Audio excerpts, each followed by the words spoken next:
I was halfway through my morning coffee when the world changed. It wasn't anything dramatic at first, no apocalyptic rumbling or celestial signs. Just a subtle shift that made the hairs on the back of my neck stand on end. The coffee shop around me was alive with its usual chatter. The barista called out orders over the hum of steaming milk, and the clinking of cups filled the air.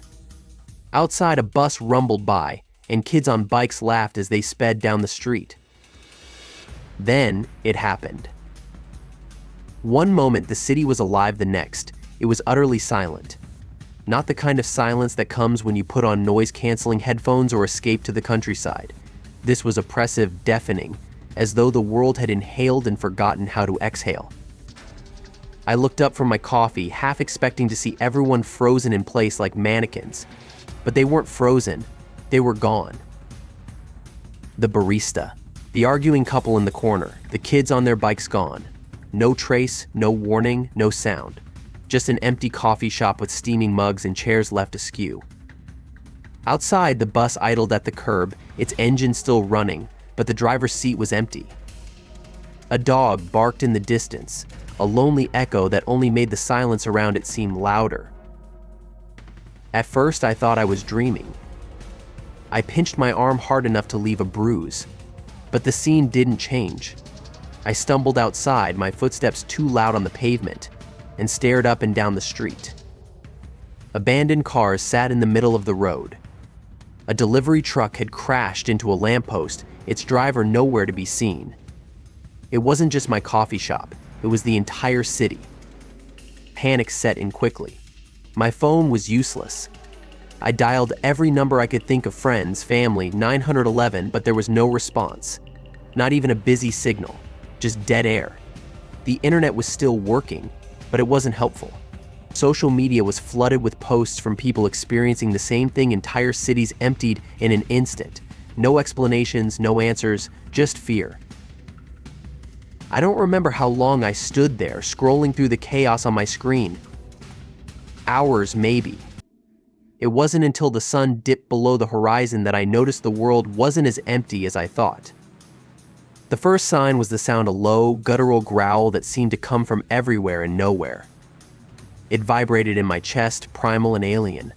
Then came the shadows, moving unnaturally fast across the walls of the buildings around me. And then I saw it. The creature was massive, at least 8 feet tall, with a body that seemed to shimmer and shift in the fading light.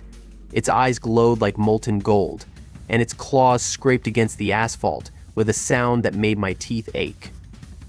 It moved with terrifying grace, its head swiveling as if sniffing the air. I didn't wait to see if it had noticed me. I ran, my heart pounding so hard I thought it might burst. I didn't stop until I found an abandoned basement to hide in, barricading the door with whatever I could find. That night, huddled in the dark, I realized 2 things. First, I was part of the 5% who had been left behind. And second, the world didn't belong to us anymore. The first few days after the vanishing were chaos. Those of us left behind wandered the empty streets like ghosts, searching for others and trying to make sense of what had happened. At first, I thought I was the only one who had survived, but it didn't take long to realize I wasn't alone. That should have been comforting, but it wasn't. Everyone I met had the same haunted look in their eyes, as if they couldn't quite believe they were still breathing while so many others had simply vanished. I met Malik on the 3rd day. I was scavenging an abandoned grocery store, stuffing canned goods and bottled water into a backpack, when I heard a noise behind me. My heart stopped. My mind screamed that it was one of them, one of the monsters, but when I turned around, it was just a man. He was tall and muscular, with the kind of sharp, watchful eyes that made you think he could take on the world with his bare hands. He had a rifle slung over his shoulder and a deep gash running down his arm. "Relax," he said, his voice steady and calm. "I'm not here to take your stuff, just looking for supplies." We didn't exactly become friends right away, but there's something about seeing another human face in a world gone quiet that makes you stick together, whether you trust each other or not. Malik claimed he was a former Marine, and he carried himself like it. He talked about operational security and perimeter checks, And while I had no clue what half of it meant, I couldn't deny he knew what he was doing. Jenna joined us a day later. She was barely out of her teens, a wiry girl with a shock of purple hair and a battered laptop she carried everywhere. We found her hiding in an electronics store, surrounded by monitors that flashed footage from security cameras around the city. Somehow, she'd managed to hack into the grid, giving us a bird's eye view of the streets and the monsters roaming them. Then there was Father O'Reilly.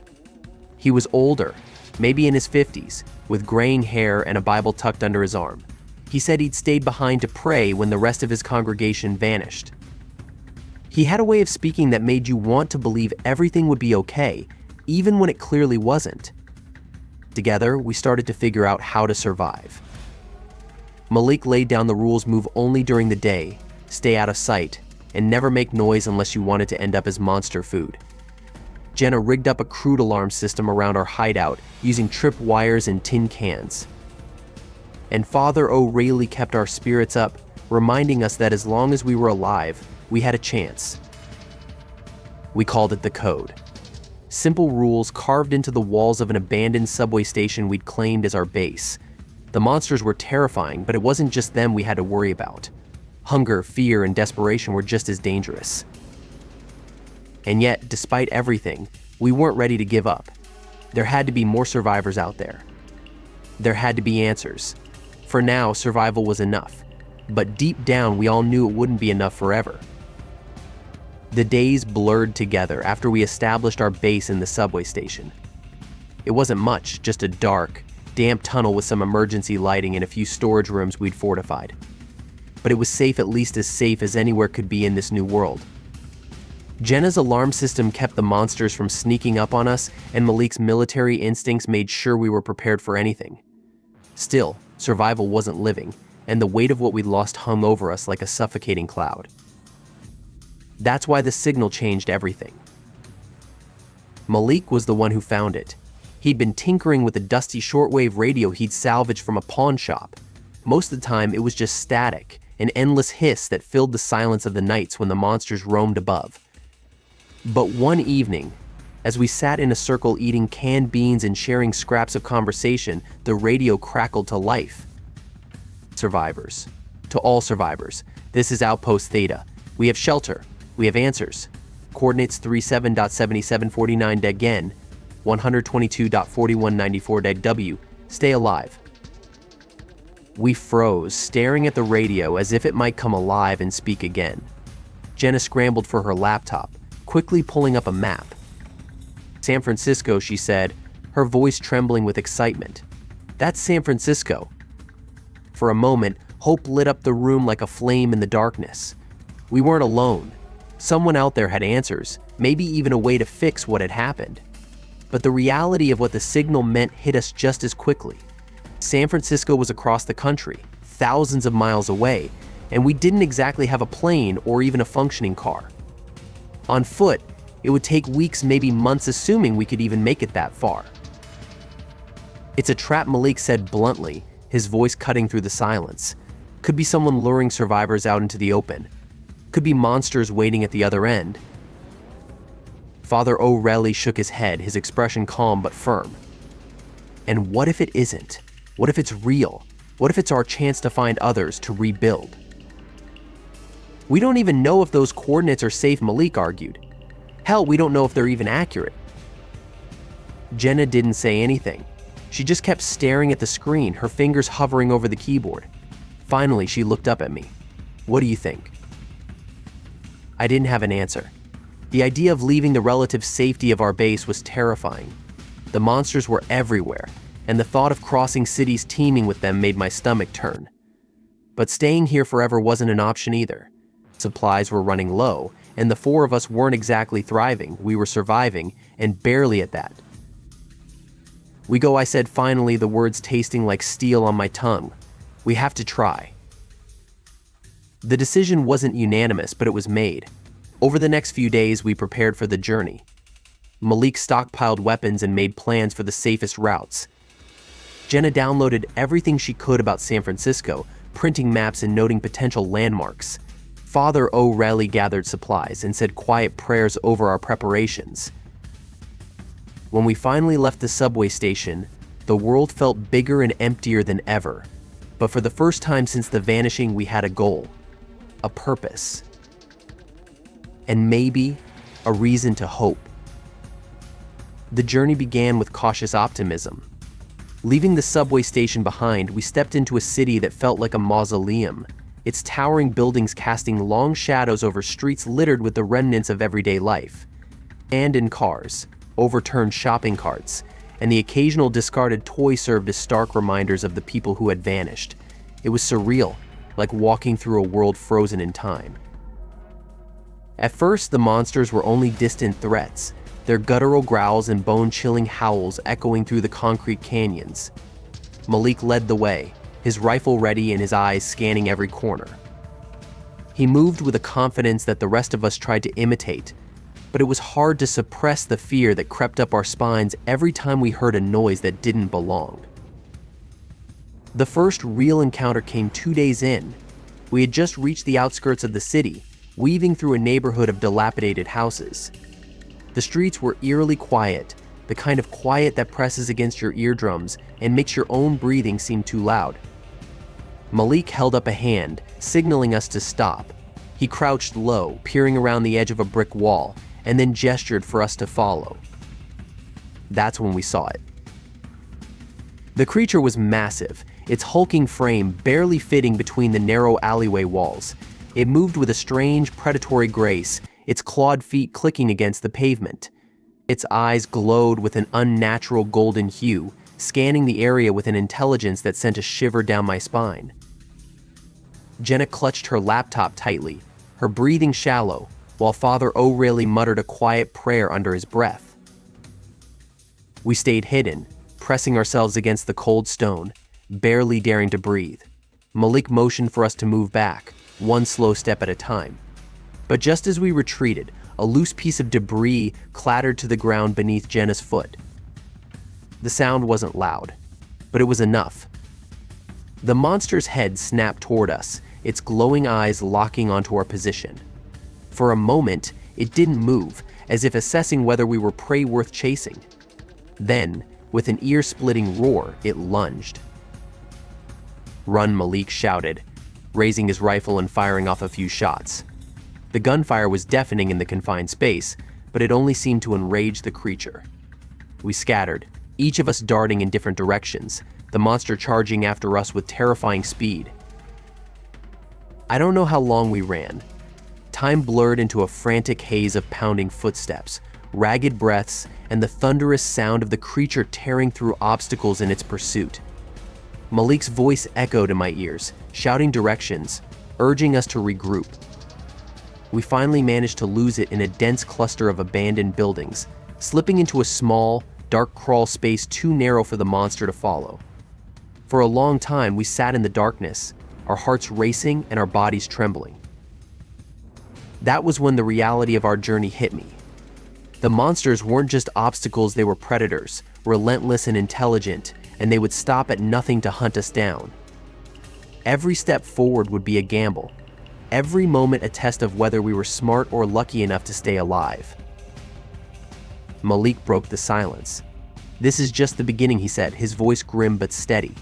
"If we're going to make it, we need to be smarter than them, faster, always one step ahead." None of us argued. There was no room for doubt anymore. The monsters ruled this world, and if we wanted to survive, we'd have to fight for every inch of it. The outskirts of San Francisco were unlike anything we had seen before. The city loomed on the horizon, its skyline jagged and broken, silhouetted against a blood-red sunset. Smoke curled into the sky from distant fires, and the air smelled faintly of ash and decay. But it wasn't the city's desolation that struck us, it was the movement. Everywhere we looked, monsters prowled the streets, perched atop ruined buildings, or fought viciously among themselves. The noise was deafening roars, screeches, and the sound of flesh tearing echoed through the concrete jungle. "This isn't just a hunting ground," Malik muttered, his eyes scanning the chaos through the scope of his rifle. "It's a war zone." Jenna crouched beside him, her laptop open despite the danger. She'd somehow managed to patch into the remains of the city's surveillance system, using grainy camera feeds to map out a route to Outpost Theta. "We'll have to stick to the sewers," she said, her voice tense. "The surface is suicide." The idea of crawling through miles of dark, damp tunnels didn't sit well with any of us, but there wasn't much choice. The monsters up above were too numerous, too aggressive. We had seen what they could do, and none of us wanted to become another smear on the pavement. The sewers were worse than I expected. The air was thick and foul, and the walls were slick with grime. Our flashlights barely pierced the darkness, casting long shadows that seemed to move on their own.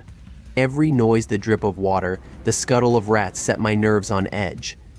Malik led the way, his rifle always at the ready, while Jenna directed us from her laptop, navigating the maze of tunnels.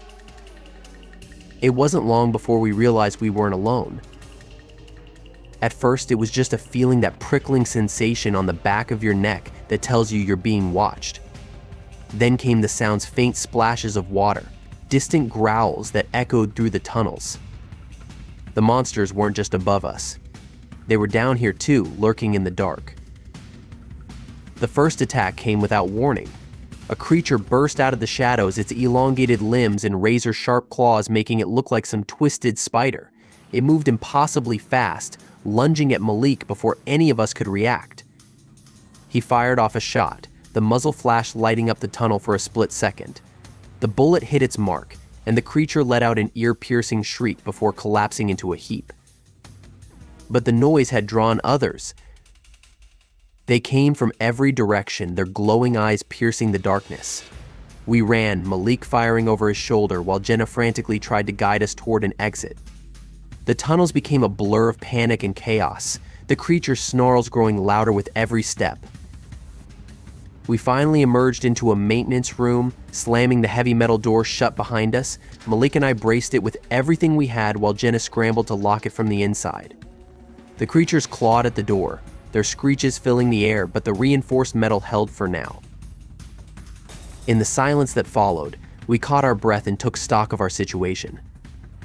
Malik's arm was bleeding, a deep gash where one of the monsters had swiped at him.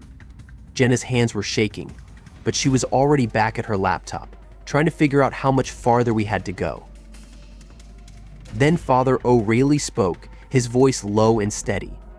"They're not just wandering, they're being drawn here." "What do you mean?" I asked, still trying to calm my racing heart. "The closer we get to the source of the signal, the more of them there are," he said. "It's like they're being called home." None of us knew what to say to that. The idea that the signal wasn't just broadcasting but actively controlling the monsters was terrifying. But it also meant we were getting closer. Outpost Theta was within reach. We couldn't stop now. The closer we got to Outpost Theta, the more the air seemed to hum with an unnatural energy. It wasn't something you could see or hear exactly, but we all felt it. It was a weight pressing down on our chests, a faint vibration that made the hair on my arms stand on end. Even Malik, who rarely showed fear, seemed uneasy. He kept glancing over his shoulder, his grip on his rifle tighter than ever. Jenna, as always, was glued to her laptop, her eyes darting between the screen and the flickering map she had patched together. "We're almost there," she said, her voice trembling with equal parts excitement and dread. "Just a couple more blocks." The problem was that those last blocks were a gauntlet. The monsters were everywhere, prowling the streets and rooftops in numbers that made our earlier encounters feel like minor skirmishes. These weren't the lone hunters we'd seen before. They moved in packs now, coordinated and relentless. And they weren't fighting each other anymore. Their focus had shifted, their glowing eyes scanning the ruins with a chilling purpose. They were searching for us, or for something far more important. We stuck to the shadows, ducking through alleyways and crawling through rubble-strewn basements. The city around us was eerily quiet, save for the distant snarls of the monsters and the occasional crash of something being destroyed in the distance. Every step felt like a gamble, every breath a risk. Then we saw it. Outpost Theta wasn't what I had imagined. I'd pictured a fortified bunker, maybe some high-tech facility bristling with defenses. Instead, it was a battered skyscraper, its top floor shrouded in a strange, pulsating glow. The building seemed to hum with the same unnatural energy we had felt growing stronger as we approached. It was both mesmerizing and deeply unsettling. "That's it," I whispered, my voice barely audible. "That's it," Jenna confirmed, her eyes glued to the glowing structure. "The signal's coming from the top floor." Father O'Reilly crossed himself. "If that's where the answers are, then we have to go." But Malik wasn't convinced. "This doesn't feel right," he said, his voice low and tense. "That building's crawling with those things. If we go in, there's no guarantee we'll make it out." He was right. The base of the skyscraper was surrounded by monsters, their hulking forms circling the building like sentinels. They moved with purpose, their glowing eyes scanning the area as if they were guarding something or waiting for someone. "We didn't come this far to turn back now," Jenna said, her voice firmer than I had ever heard it. "We need to know what's inside." In the end, there wasn't much of a discussion. We all knew there was no turning back. The skyscraper was the only lead we had, the only thread of hope in a world that had been stripped bare of it. We waited until nightfall, when the shadows were deepest, and made our move. The monsters were relentless, but we were desperate. Malik's rifle barked in the darkness, Jenna's quick thinking guided us through the chaos, and Father O'Reilly's whispered prayers seemed to give us strength when we thought we couldn't take another step. By the time we reached the base of the skyscraper, my legs felt like lead, and my heart was pounding so hard I thought it might burst. But we were there. We had made it. As we slipped inside, the hum of the building grew louder, vibrating through the walls and floor. The glow from above cast eerie shadows, and the air felt thick, almost alive. We weren't just walking into a building. We were walking into something far bigger, far stranger than any of us could have imagined. And deep down, I knew there was no going back. Whatever waited at the top of that tower, it would change everything. The inside of the skyscraper was unlike anything I had ever seen. The walls pulsed faintly with a soft, otherworldly light, as though the building itself was alive. The hum we had felt outside was louder now, resonating through the floors and into our very bones. Every step echoed eerily in the cavernous space, and the air seemed charged with a strange energy that made the hairs on the back of my neck stand on end. Malik took the lead, his rifle raised as he scanned the dimly lit hallways. Jenna stayed close behind, her laptop clutched tightly to her chest, her wide eyes darting nervously. Father O'Reilly and I brought up the rear, the silence between us heavy with unspoken fear. None of us said a word. We didn't have to. We all knew that whatever lay ahead was something we weren't prepared for. The first few floors were eerily empty. The furniture was overturned, paper scattered everywhere, but there were no monsters, no signs of life at all. It was as if the building's occupants had vanished mid-step, leaving behind a hollow shell. But as we ascended the darkened stairwells, the sense of unease grew stronger. The hum became a low, rhythmic thrum, almost like a heartbeat, and the air grew colder with each level we climbed. It wasn't until we reached the 15th floor that we encountered our first real obstacle. The hallway was blocked by a shimmering, translucent barrier that pulsed with the same strange light as the walls. Malik cautiously reached out to touch it, but the moment his fingers brushed the surface, he jerked his hand back with a sharp hiss of pain. "It's some kind of energy field," Jenna said, crouching down to examine it. She opened her laptop, her fingers flying over the keyboard as she muttered to herself. "Give me a minute. I think I can disable it." As she worked, the rest of us kept watch. The stillness of the building was suffocating, broken only by the faint clicking of Jenna's keyboard and the ever-present hum of the structure. Time seemed to stretch endlessly until, finally, there was a soft beep, and the barrier flickered out of existence. "Got it," Jenna said, standing up and giving us a shaky smile. "Let's keep moving." The higher we climbed, the stranger the building became. The walls began to shift, their surfaces rippling like water. Lights flickered erratically, casting distorted shadows that danced and twisted in ways that didn't make sense. And the hum, it was no longer just a sound. It was a presence, something alive and watching. When we finally reached the top floor, The source of the signal was unmistakable. In the center of the room stood a massive, pulsating orb of light suspended in midair. It was beautiful and terrifying, its surface shifting with patterns that seemed almost organic. The hum was deafening now, resonating through the room like a living heartbeat. As we approached, the orb shifted, and for a moment, I thought I saw faces in the light, human faces, screaming silently. A voice filled the room, not spoken but pressed directly into our minds. "Welcome, survivors." The voice was calm, almost soothing, but it sent a chill down my spine. It told us the truth about the vanishing. The event had been no accident.